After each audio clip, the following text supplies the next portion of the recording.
This is the last in the series of my vegetable tips for Sunday afternoon. Today we're going to talk about melons, mainly watermelons. I really like watermelons. They're one of my favorite fruits to eat. And tell you what I know about growing them. To me, they've been pretty easy to grow. The biggest thing is that I found is that of course they need a lot of water and the weeds. I've tried growing them in bare dirt and weeds overtake them. They just don't do any good. I've grown them on plastic. Seems like it gets a little too hot in plastic. I don't have irrigation. And so I've started going to the woven wheat fabric. I lay that out in my garden. Got hose and I plant them on that. I let the water get through. I don't think it's quite as hot as the plastic. So that's one good thing about it. And it allows me to fertilize fairly easy and water easy. Do fertilize pretty heavy. I have used a 1010, 19, used organic, and I've used last couple of years I've been using my 20-20-20 water soluble Southern Ag fertilizer, and it seems to do really good. So, yeah, last year was probably the best year. Well, I've had 2 good years in a row of watermelons. Last year was probably my best year because I grew seedless. Now I've started growing, I tried it seedless. I've tried seedless before. I never could get them to germinate. They're really gotta have the right soil temperature for them to germinate. So I'm talking about seedless. And I've always kind of done it, and it's been kind of cool like it is now. And they need at least 80 degrees for them to germinate. Last year they did really well because I waited later in the season to start my watermelon the seedless seeds, and I haven't started my regular watermelons today. That's what got me going about thinking about this. And I'll start my seedless ones in a couple of days. It's supposed to be pretty warm, so you need warm soil to germinate seedless. If you're going to try seedless, and they're very expensive, they're almost $1 a seed, and so you won't get germination on that. And another thing I've noticed too, the roots, like I grew them in those plug trays, they're kind of hard to get out, and I ruin a lot of them trying to get it out because they don't have quite the good root ball system like a regular plant would. It comes a slow moving train. So this year I think I'm gonna grow some of them in that Jiffy peat moss deal and put them in there. That way you just plant the whole thing. And I might even do a video on that and show you when I start that. So I'm gonna start some of that, some like my regular stuff. So that's the big thing on seedless. Now regular seeded watermelons are, to me, easy to start, easy to germinate. Put them in the seed, you know, it has to be pretty warm, not like 80 degrees warm, but and then you can plant them out. And the varieties I'm growing this year are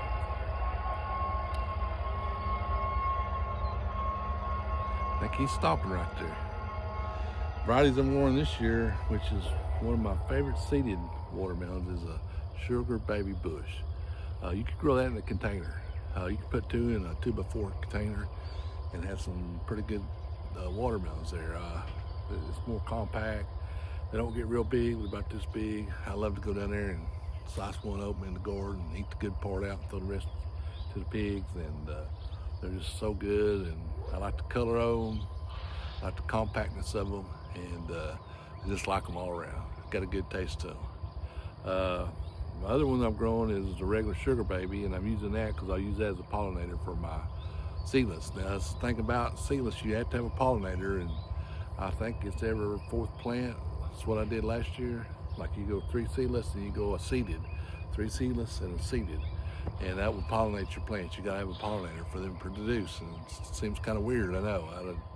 I haven't really checked into the science of it, but so you gotta have that. And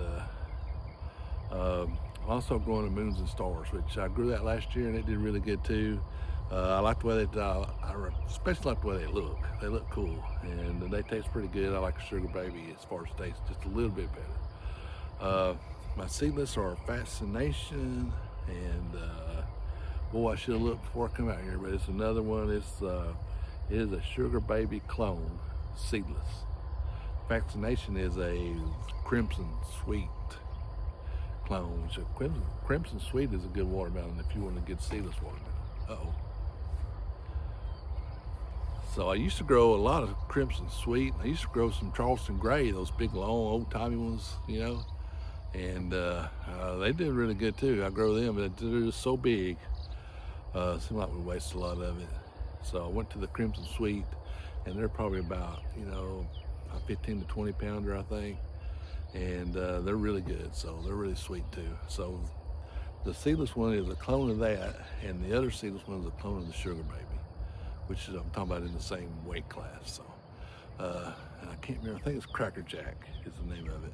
And when we start the seeds, we'll find out. So really like those. As far as cantaloupe and honeydew, mediocre luck on honeydew. Grew some last year and they did okay. I'm not a big honeydew eater. My daughter likes them, so that's why I grow those. Cantaloupe, I love cantaloupe. I like watermelon better, but my next thing is cantaloupe. And this year I'm growing Thunderstruck, which I grew last year, Athena, and Nebula, which is a new one, and a PM 456 or something like it, PR 456. It's supposed to be an old heirloom. It's supposed to hold its flavor better.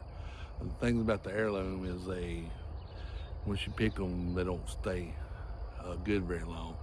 And Thunderstruck, the reason that's when I really started to get into cantaloupe growing, was my first one. Well, I tried cantaloupe for years and years and years. I had mixed success. You know, I don't know when to pick them. I pick them too early, they don't taste good. You pick them too late and they go in the rotten. So Thunderstruck's what really got me going on cantaloupe, and I've grown it for, it's kind of a new variety. I've probably grown it for, this might be my 5th year, but when it's ready to pick, it will change color. So it's kind of like I don't know, like a pale color, then all of a sudden it'll start turning that orange, and you know it's ready to go. That's how you know when to pick it. The rest of them you gotta do the slip, and I've just kind of found out how to do that, so it's kind of a little bit tricky. And when it comes, I might have showed that in, I can't remember if I've ever showed that on a video or not, but this year I'll try to show you what a slip is. But anyway, I'm growing Athena, which is pretty much a standard shipper, and a Nebula, which is supposed to have a good shelf life, and it's supposed to be really sweet. So we'll find out if they grow good here. And the other one is a clone of the Hell's Best, but it's supposed to have some good body in it. So I do grow them in plastic. This year I'm gonna try the woven, talking about cantaloupe. I've had real good luck growing them in plastic.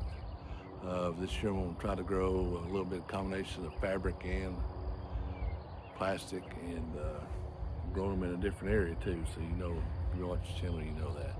So just fertilize.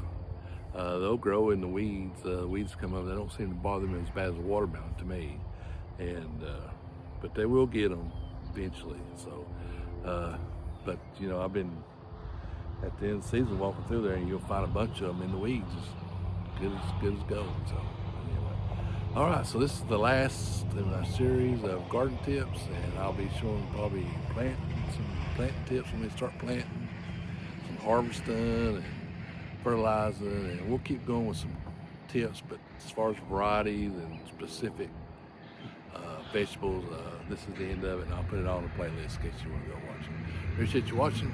Give us a thumbs up, hit that subscribe button, support your local farmer. We'll see you down here at the farm next video.